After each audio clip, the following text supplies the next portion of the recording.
Hello ជំរាបសួរនិងសួស្តីអ្នកទាំងអស់គ្នាវិលមកជួបខ្ញុំម្ដងទៀតហើយជាមួយនឹងវីដេអូថ្មីដែលយើងមកនិយាយការប្រើ comment នៅក្នុង CLS ផងដែរអញ្ចឹងថ្ងៃនេះខ្ញុំមាន comment មួយចំនួនដែលខ្ញុំនឹងប្រើនៅក្នុងការធ្វើ comment line នៅក្នុង CLS ផងដែរអញ្ចឹងយើងអាចមើលបានជាមួយនឹង SU ឬក៏ comment line ខំទៀតអញ្ចឹងអូខេជាដំបូងខ្ញុំ login ចូល root របស់ខ្ញុំមួយសិនអូខេជាមួយនឹង password អញ្ចឹងកន្លែង password នេះដែរពេលយើង typing ទៅវាអត់ឃើញទេអញ្ចឹងមិនមែនវាអត់ដើរទេវាដើរតែយើងអត់ឃើញអូខេ អញ្ចឹងខ្ញុំ login ចូល root របស់ខ្ញុំថ្ងៃ Sunday នេះហើយម៉ោងម៉ោង8ខអូខេអញ្ចឹងយើងមកមើល comment line យើងដែលយើងនឹងប្រើអីគេខ្លះអញ្ចឹងទី1គឺ SU ឬក៏ switch user អញ្ចឹងកន្លែងនេះគឺយើង switch user តែមួយឯងយើងអត់ដូរ environment របស់វាទេអញ្ចឹងឥឡូវខ្ញុំនៅក្នុងuser root អញ្ចឹងខ្ញុំចង់ដូរ user ខ្ញុំចង់ switch user អញ្ចឹងខ្ញុំ comment line SU ជាមួយនឹង user ដែលខ្ញុំចង់ switch អូខេអញ្ចឹងខ្ញុំ switch user បានហើយប៉ុន្តែ environment វានៅតែដដែលអូខេអញ្ចឹងខ្ញុំ exit វិញចូលជា root វិញអូខេអញ្ចឹងបន្តទៀតយើងមកមើល command line បន្តទៀតកន្លែងនេះវាដូចគ្នាប៉ុន្តែបើសិនជានេះ sudo.i អញ្ចឹងយើងដូរទាំង environment ដែរអញ្ចឹងពេលយើង switch user ហើយយើងដូរទាំង environment ទៀតអញ្ចឹងយើងបន្តមកទៀតជាមួយនឹងការប្រើ command line who am I អញ្ចឹង who am I នឹងប្រើដើម្បីអី current login user អញ្ចឹងយើងចង់ដឹងថាឥឡូវនេះយើងកំពុងជាមួយនឹងនៅជាមួយនឹង login មួយណាអញ្ចឹងខ្ញុំសាក command who am I អញ្ចឹងខ្ញុំនៅជាមួយរូបឧទាហរណ៍ខ្ញុំ switch user ទៅ account user ខ្ញុំមួយទៀតអូខេអញ្ចឹងចាំមើលខ្ញុំប្រើ command line who am I អញ្ចឹងវាចូលជាមួយនឹងuser នេះ user របស់ខ្ញុំអូខេអញ្ចឹងខ្ញុំចូលទៅ root វិញអូខេអញ្ចឹងអាហ្នឹងគឺការប្រើ command line បាត់ម៉ែអូខេអាហ្នឹងការប្រើ command line who am I អញ្ចឹងបន្តមកទៀត pvd អញ្ចឹង pvd ហ្នឹងយើងប្រើ command line ហ្នឹងដើម្បីអីគឺ current directory ឬក៏នៅ current directory ឬក៏ folder ដែលយើងកំពុងនៅឥឡូវខ្ញុំសាកនៅ pvd ខ្ញុំនៅតែ root ឧទាហរណ៍ខ្ញុំcreate folder ថ្មីមួយឥឡូវខ្ញុំមើល comment line create folder មួយសិនខ្ញុំ click បាត់ហើយអូខេគឺយើងប្រើនេះអូខេ mkdp នេះអូខេអញ្ចឹងខ្ញុំសាក comment create folder មួយអញ្ចឹង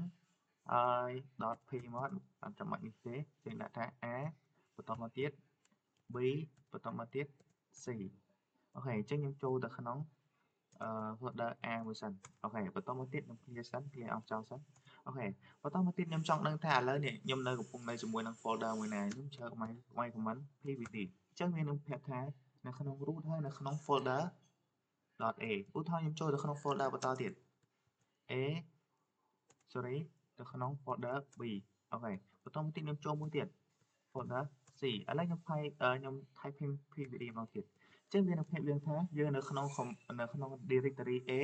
ហើយនៅក្នុង directory B បន្តមកទៀតនៅក្នុង C មួយទៀតអូខេអញ្ចឹងខ្ញុំ clear ចោលសិនអូខេបន្តមកទៀតយើងចូលមកដល់ command line អូខេ command ដដែលយើងប្រើជាមួយនឹង cd អញ្ចឹងគឺជាការ change directory អញ្ចឹងយើងអាចមិនខ្ញុំឃើញបង្ហាញខ្លះហើយជាមួយនឹង cd អញ្ចឹង cd change to home directory នេះអញ្ចឹងខ្ញុំប្រើ command line នេះ cd ហើយសញ្ញាតទៅទឹកនេះមួយអញ្ចឹងវានឹងចូលទៅក្នុង user root ដែលជា home របស់យើងវិញអញ្ចឹងខ្ញុំប្រើសាកមើលឲ្យមើលអញ្ចឹងមិនយើងមិនប្រាប់ថាឥឡូវខ្ញុំសបតែមួយនេះសិនអញ្ចឹងអូខេអញ្ចឹងយើងដំបូងយើងនៅក្នុង root ហើយនៅក្នុង directory A directory B និង directory C អញ្ចឹងយើងចង់ដូរទៅdirectory home វិញតែយើងអត់ចង់ប្រើម្ដងមួយទេអញ្ចឹងយើងត្រូវតាម cd ហើយសញ្ញាតទឹកមួយមកអូខេអញ្ចឹងវាចូលទៅ home វិញបានហើយឥឡូវបើខ្ញុំតាស់ comment pvd មួយអូខេអញ្ចឹងវានៅក្នុង root អញ្ចឹងយើងអត់ចាំបាច់ប្រើ cd back ម្ដងមក directory ទេអញ្ចឹងវាយូរអូខេបន្តមកទៀតគឺជាការ change to directory អញ្ចឹង change to directory នឹងអីគេអូខេខ្ញុំតាស់ដូចគ្នាខ្ញុំអត់ដឹងដែរអូខេ directory ហើយដាក់ a but not too many argument អូខេកន្លែងអូខ្ញុំដឹងហើយអូខេអញ្ចឹង cd. back backslash ឬក៏នេះ slash ហ្នឹងគឺយើងចូលទៅ directory root directory ដែលនៅក្រៅគេបង្អស់អូខេអញ្ចឹងវាដូចជាមួយនឹងroot មិញដែរវានៅក្រៅគេបង្អស់ប៉ុន្តែវានៅក្រៅគេបង្អស់លើសពី root ទៀតអញ្ចឹងយើង cd ចូល root វិញ ត្រូវទេ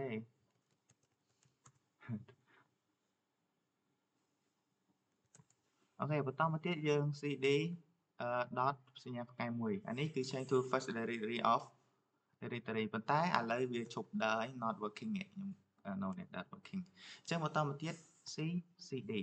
អញ្ចឹង cd ហើយមាន slash 1អញ្ចឹង change to the previous directory អញ្ចឹងវាដូរទៅ directory ដែលយើងទៅចេញមកហ្នឹងឥឡូវខ្ញុំចូលទៅ A មួយសិនអូខេហើយខ្ញុំចូលទៅ B មួយទៀតអញ្ចឹងខ្ញុំមើល PVD របស់ខ្ញុំ PVD របស់ខ្ញុំនៅក្នុង root ហើយ ពី directory A directory B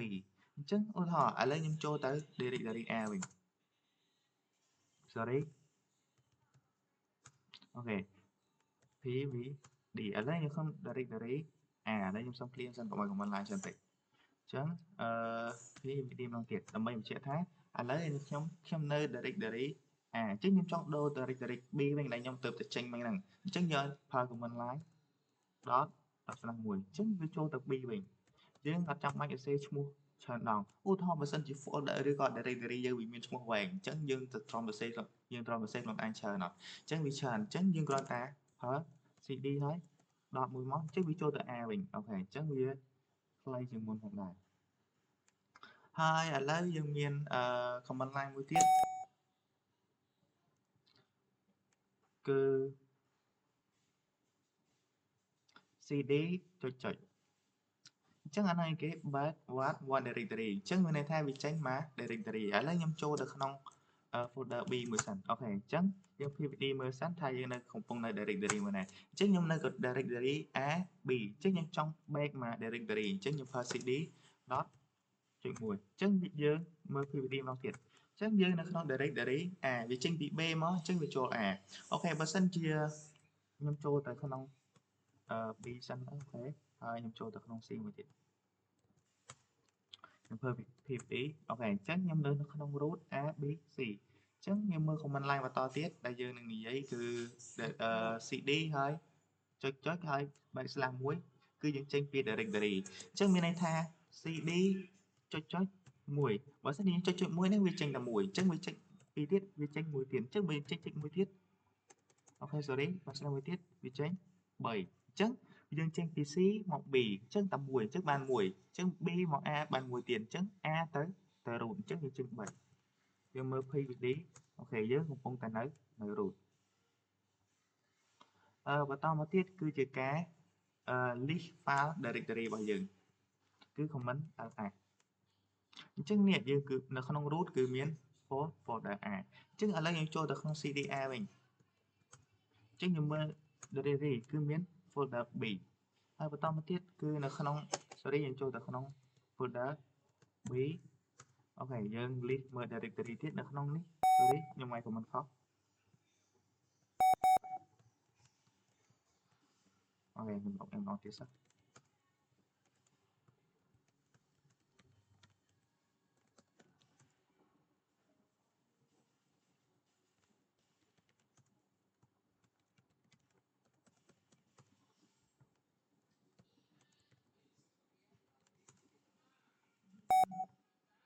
អូយឥឡូវខ្ញុំ login ចូលវិញបានហើយ